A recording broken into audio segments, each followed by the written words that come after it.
오늘 생명의 말씀 요한복음 14장 16절에서 18절 말씀입니다. 내가 아버지께 구하겠으니 그가 또 다른 보혜사를 너희에게 주사 영원토록 너희와 함께 있게 하리니 그는 진리의 영이라 세상은 능히 받지 못하나니 이는 그를 보지도 못하고 알지도 못함이라. 그러나 너희는 그를 아나니 그는 너희와 함께 거하심이요 너희 속에 계시겠음이라. 내가 너희를 고와 같이 버려두지 아니하고 너희에게로 오리라. 아멘. 본문 말씀이 아주 짧습니다. 저희 다시 한번 한 목소리로 합독하시겠습니다. 내가 아버지께 구하겠으니 그가 또 다른 보혜사를 너희에게 주사 영원토록 너희와 함께 있게 하리니 그는 진리의 영이라 세상은 능히 그를 받지 못하나니 이는 그를 보지도 못하고 알지도 못함이라. 그러나 너희는 그를 아나니 그는 너희와 함께 거하심이요 또 너희 속에 계시겠음이라. 내가 너희를 고와 같이 버려두지 아니하고 너희에게로 오리라. 아멘. 입춘이 그저께였는데 정말 혹한의 추위와 빙판을 뚫고 이 자리에 나오신 우리 성도님을 예수님의 이름으로 환영하고 또한 축복합니다. 혹시 우리 성도님들 가운데 등산을 좋아하시는 성도님이 계십니까? 아니면 지금은 등산하지 않더라도 왕년에 국내 산이란 산은 다 찾아다니신 우리 성도님이 계십니까? 산악인들이 꼭 한번 오르고 싶은 산, 산악인들이 꼭 한번 방문하고 싶은 산 중에 바로 히말라야 에베레스트 산이 있을 것입니다. 해발 8,848m에 지구상에서 가장 높은 그 산을 오르고 싶어하는 것은 모든 산악인의 꿈이고 소망입니다. 그러나 아무리 세계적으로 유명한 산악인이라 할지라도 세계적으로 아주 능력 있는 그런 산을 타는 사람일지라도 에베레스트 산을 혼자 오르는 사람은 없습니다. 누구든지 아예 법적으로 히말라야 에베레스트 산을 오르려고 한다면 히말라야 산맥에 거주하고 있는 세르파라는 민족의 도움을 받아야 합니다. 세르파는 이 히말라야 산맥에 거주하면서 우리 사람들보다 심장이 더 튼튼하고 호흡과 여러 신체 기능이 고산지대에 적합하게 적응되어 있습니다. 그러나 이 세르파는 히말라야를 정복하려고 하는 그 정상을 오르려고 하는 수많은 산악인들을 서로 계약을 해서 때로는 그들에게 길을 안내해주고 그들의 무거운 짐을 대신 져주고 때로 그들이 지칠 때 뒤에서 밀어주거나 먼저 앞서가서 앞에서 당겨주거나 그들에게 때에 따라서 적절한 조언을 해주는 것이 세르파의 역할입니다.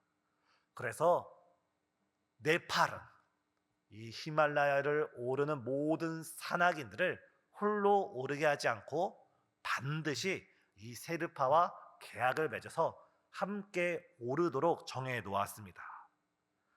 우리가 우리 인생이라는 산을 오를 때 우리는 우리의 힘만으로 우리의 인생이라는 산을 오를 수 없습니다.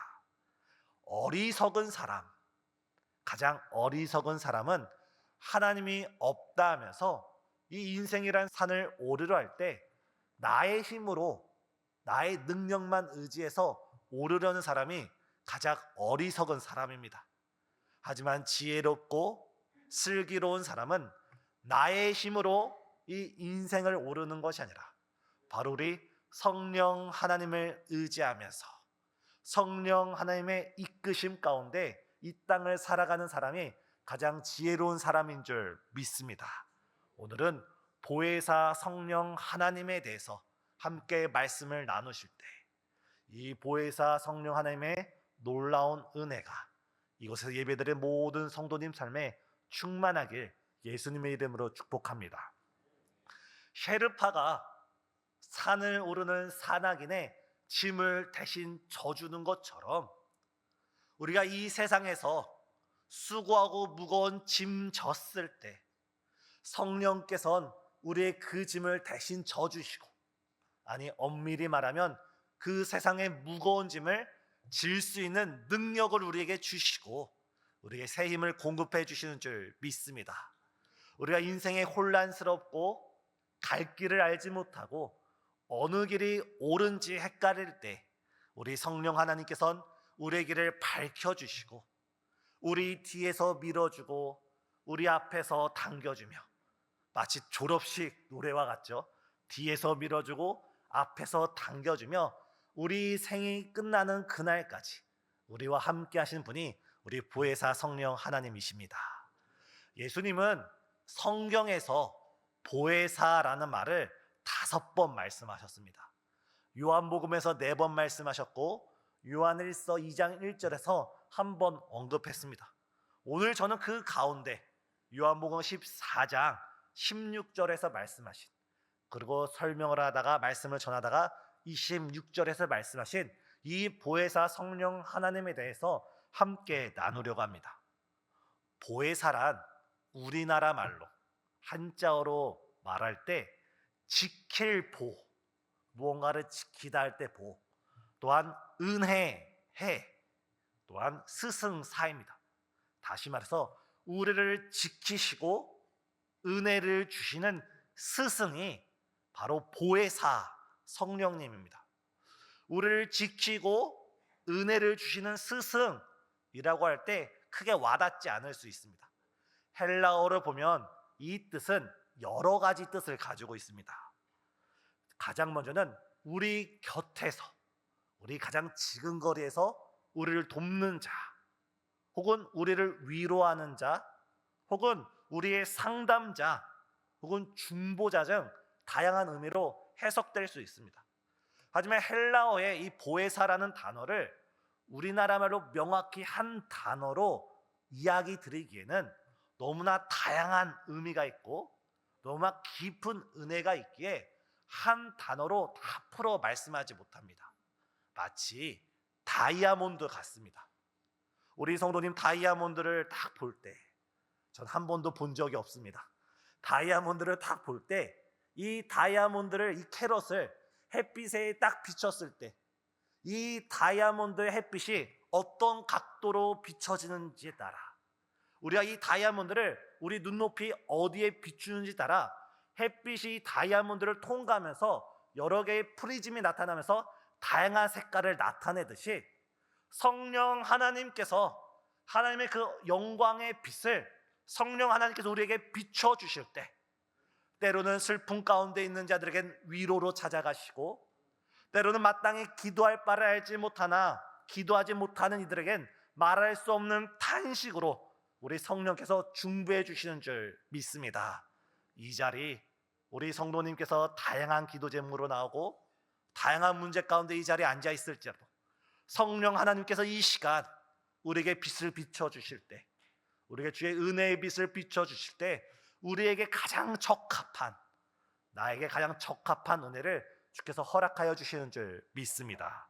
한 가지 분명한 것은 이 보혜사라는 단어가 아주 다양한 의미를 가지고 있지만 한 가지 분명한 것은 바로 인격자라는 것입니다. 인격자, 우리가 흔히 삼위일체 하나님이라고 말하지 않습니까? 성부 하나님, 성자 예수님, 성령 하나님입니다. 이것을 옛날에는 위격이라고 말했지만 오늘날은 이거를 인격이라고 표현하기도 합니다. 성부 하나님, 성자 예수님, 성령 하나님은 모두 동일한 삼위일체인 줄 믿습니다. 다시 말해서 우리는 하나님을 사랑하고 하나님을 섬기듯이, 우리는 예수님을 사랑하고 예수님을 섬기듯이 동일한 인격과 위격을 가진 성령님을 사랑하고 성령님을 가까이 하는 것이 우리의 일인 줄 믿습니다. 하나님께서 어떻게 말씀하셨습니까? 나를 존중히 여기는 자를 내가 존중히 여긴다. 나를 가까이 하는 자를 내가 가까이 한다. 나를 사랑하는 자는 나의 사랑을 입는다.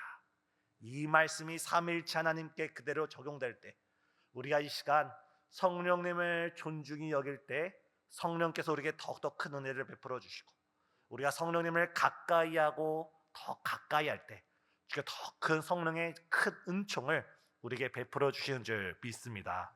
이 시간 더욱더 하나님께, 더욱더 성령님께 믿음으로 나아가는 저와 우리 성도님 되시길 예수님의 이름으로 축복합니다. 이때 이 보혜사 성령님의 가장 첫 번째 특징은 바로 진리의 영이라는 겁니다. 오늘 요한복음 14장 17절, 저희 상반절 같이 읽겠습니다. 그는 진리의 영이라 세상은 능히 그를 받지 못하나니 이는 그를 보지도 못하고 알지도 못함이라. 세상 사람들은 성령의 존재를 알 수가 없습니다. 세상 사람들이 책을 100권을 놓고 보고 200권을 놓고 보고, 아니면 도서관에 가득 찬 책을 다 읽을지라도 그 책을 통해서 성령을 알 수 없습니다. 심지어 주제가 성령으로 기록된 수천 권의 책을 읽을지라도 그 책을 통해서 성령을 알 수가 없습니다. 왜냐하면 성령은 세상의 지식으로 얻어지는 것이 아니라 바로 하나님의 은혜 가운데 선물로 주어지는 것이기 때문에 오직 택함 받은 자녀만이, 오직 하나님의 백성만이 성령에 대해 깨달아가는 줄 믿습니다. 사랑하는 성도님, 우리가 성령님에 대해 알고 우리가 성령을 사모하는 것 자체가 이미 우리가 택함 받은 자녀요, 그분의 백성이라는 의미입니다. 근데 이 성령님이 진리의 영이라는 것입니다. 그리고 이것을 26절에서는 진리의 영을 풀면서 모든 것을 가르쳐 주시는 하나님이라고 설명하고 있습니다. 지금 오늘 본문의 배경이 어떻게 됩니까? 예수님께서 다락방에서 말씀을 가르치면서 이제 본인의 때가 얼마 남지 않음을 아시고 제자들에게 말씀하시길, 이제 내가 떠나가는 것이 너희에게 유익이다. 내가 가면 또 다른 보혜사를 너에게 주실 것인데 그가 진리의 영이다. 다시 말해서 그 보혜사 성령 하나님이 나에 대해 너에게 가르쳐 줄 것이다 라고 말하고 있습니다. 한번 생각해 봅시다. 오늘 아버지가 있고 그 아버지가 지극히 사랑하는 아들이 있습니다. 근데 이 아들이 아버지한테 자전거 타는 방법을 알려달라고 합니다. 어떻게 아버지가 아들에게 자전거 타는 방법을 알려줍니까? 세상에 네가 알아서 타 이렇게 말하는 아버지는 없을 줄 압니다. 아들이 자전거를 타면 그 뒤에 있는 아버지는 자전거 뒤 안장을 잡고 아들이 자전거에 앉아서 균형 감각을 잡을 동안에 뒤에서 잡아줍니다.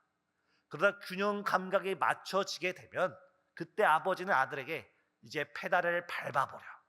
그럼 아들은 아버지의 말을 따라서 페달을 밟기 시작합니다. 이때도 아버지는 뒤에도 자전거를 잡고 있습니다.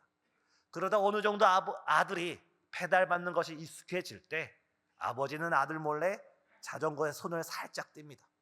흔들리려고 하면 잡아주고 흔들리고 하면 잡아주고, 이렇게 서서히 아들은 자전거 타는 방법을 배우게 됩니다. 그러다 설사 자전거를 타다가 넘어지기라도 한다면 그 아버지는 그 아들에게 한 걸음에 달려가서 그 아들에게 묻은 먼지를 털어내고 잘했다고, 잘 찼다고 박수를 하고 칭찬을 하며 다시 한번 자전거를 태우는 것이 아버지의 모습입니다.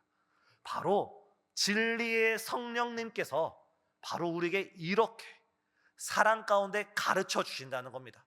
우리가 이 세상을 살아갈 때 어떻게 살아가야 될지 모르고 우리가 살아갈 방법을 모를 때 우리 성령 하나님께서는 아버지가 아들에게 자상하게 자전거 타는 방법을 가르쳐 주듯이 우리에게 이 세상에서 살아갈 모든 것들을 우리 성령 하나님께서 가르쳐 주시는 줄 믿습니다. 우리가 때로는 이 세상에서 방황하고 어지럽고 때로는 위로함을 받지 못하고 힘들어하는 그 순간일지라도 성령 하나님께서는 우리와 함께 하시며 우리에게 자상하게 주의 말씀을 가르쳐 주시는 줄 믿습니다.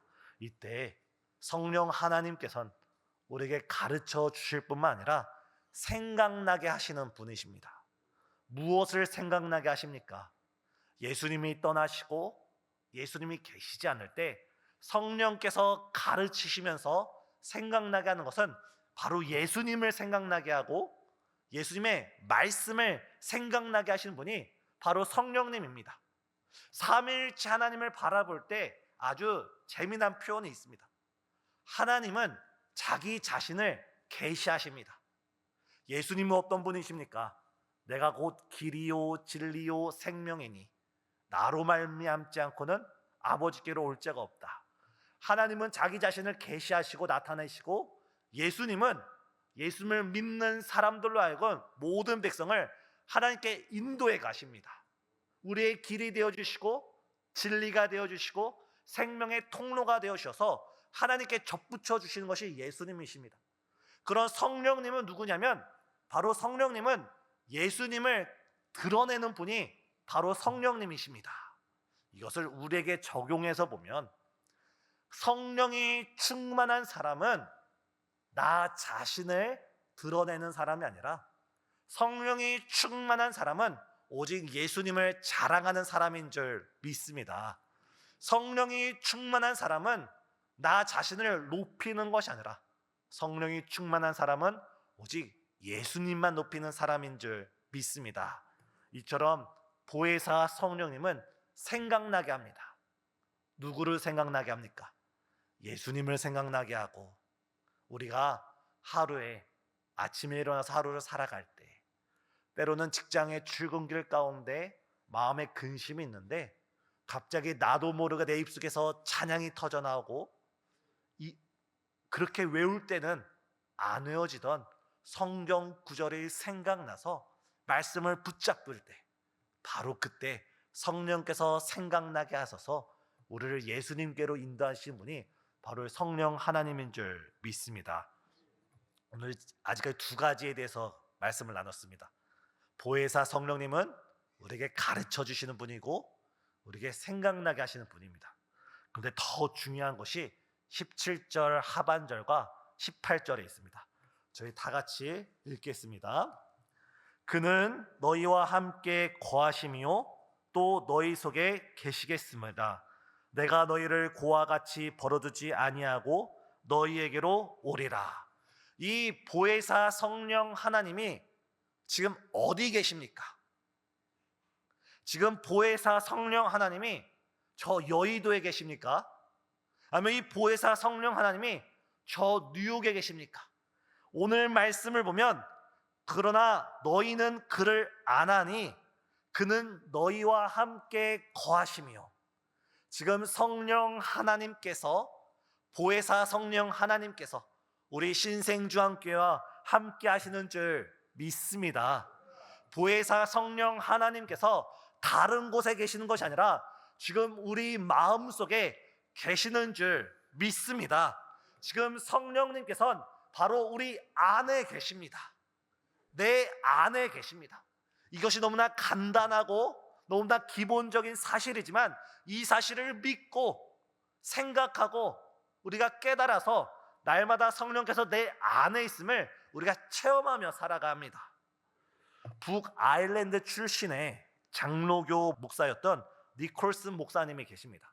지금으로 약 150년 전 장로교 출신의 목사님이었는데 그 당시 하루는 전기치료를 받게 되었습니다. 병원에 방문하였고 여러 이유상 전기치료를 받아야 된다는 겁니다. 해당 날짜가 돼서 사랑하는 성도님, 전기치료를 받는다면 얼마나 두렵겠습니까? 두려운 마음으로 떨리는 마음으로 병원에 입원을 했고 치료받는 당일이 되었습니다. 의사가 의자에 앉으라는 겁니다. 의자에 앉았습니다. 그리고 그날 아침 신문을 주면서 신문을 읽으라는 겁니다. 이 목사님은 마음에 떨림이 있었지만 의사가 시키는 대로 신문을 한 장 한 장 읽어 나갔습니다. 10분이 지나고 30분이 지나도 다른 치료 방법을 하지 않는 겁니다. 이때 이 목사님이 의사를 부르면서 이렇게 말했답니다. 의사 양반, 내가 전기치료 받으러 왔는데 지금 나는 신문만 읽고 있어. 뭐 하는 것이오? 라고 했을 때 의사가 이 목사님께 이렇게 말했다고 합니다. 지금 목사님 몸에는 그 당시 전차를 움직일 수 만한 전류가 흐르고 있습니다.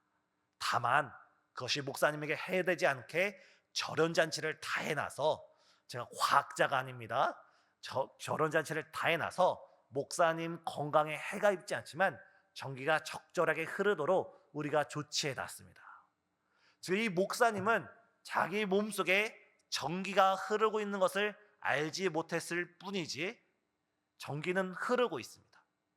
성령 하나님께서는 지금 우리 마음속에 계십니다. 우리가 깨닫든지 깨닫지 못하든지, 우리가 믿든지 믿지 못하든지, 우리가 체험하든지 체험하지 못하든지 성령님께서는 지금 우리 마음 가운데 계셔서 우리를 위하여 지금도 일하고 계심을 믿으시길 바랍니다. 전능하신 하나님이 우리 마음속에 계실 때, 성령 하나님이 우리 마음속에 계실 때, 우리가 지금 우리와 함께 하신 그 하나님을 향하여서 무릎을 꿇고 두 손을 모으고 우리가 간절히 부르짖으면서 우리가 지혜를 구하고 성령의 충만한 은혜를 구하고 우리의 삶에 필요한 모든 것을 간구해 나갈 때, 어떻게 보면 전차보다도 더 강력한 하나님의 성령의 역사가 우리를 통하여 세상 가운데 나타나는 줄 믿습니다. 사랑하는 성도님, 바로 우리 마음 가운데 성령님이 계십니다. 바로 우리 마음 가운데 무한한 가능성을 지니신 우리 성령님이 우리와 함께 하십니다. 우리가 이 시간 기도 드릴 때, 우리가 지난 2014년도 실패와 좌절과 반복되는 똑같은 삶 가운데 우리가 주저앉아 있는 것이 아니라 2024년과는 변화된 새로운 2025년도를 꿈꾸시면서 하나님, 2025년 가운데 성령님이 함께 하심으로써, 내 안에 계신 성령님의 역사하심으로써 정말 주의 꿈을 이루고 주의 빛을 이루어내는 아름다운 금년도 될 수 있도록 함께 기도하는 저와 우리 성도님 되시길 예수님의 이름으로 축복합니다. 기도하시겠습니다. 사랑과 은혜가 충만하신 하나님, 우리를 고와 같이 버려주지 않고 이 시간 우리 심령 가운데 성령 하나님으로 찾아오신 줄 믿습니다. 주님, 우리에게 말씀을 가르쳐 주시고 우리에게 예수님을 생각나게 하여 주시사 우리가 오직 주님께 더욱더 가까이 나아가는 이 금요 예배 될 수 있도록 역사해 주시옵소서. 특별히 이 시간 육신의 연약함 가운데 고생하는 영혼들이 있사오니 성령의 놀라운 은사와 치유의 역사 가운데 모든 연약함 치유하여 주시옵고, 때로는 가정과 자녀와 삶의 여러 어려움 가운데 눈물로 기도하고 있는 여러 성도들이 있사오니 그 기도의 제목들마다 주께서 응답하여 주시고 치료하여 주시옵소서. 특별히 우리 목사님 이 시간 말씀 전하고 계시오니 그 현장 가운데 성령의 역사로 함께하여 주시옵고, 우리 청년부 위에도 또 내일 진행될 우리 소년부 여러 겨울 성령학교 위에도 주께서 크나큰 은혜로 함께하여 주시옵기를 예수님의 이름으로 기도드려옵나이다. 아멘.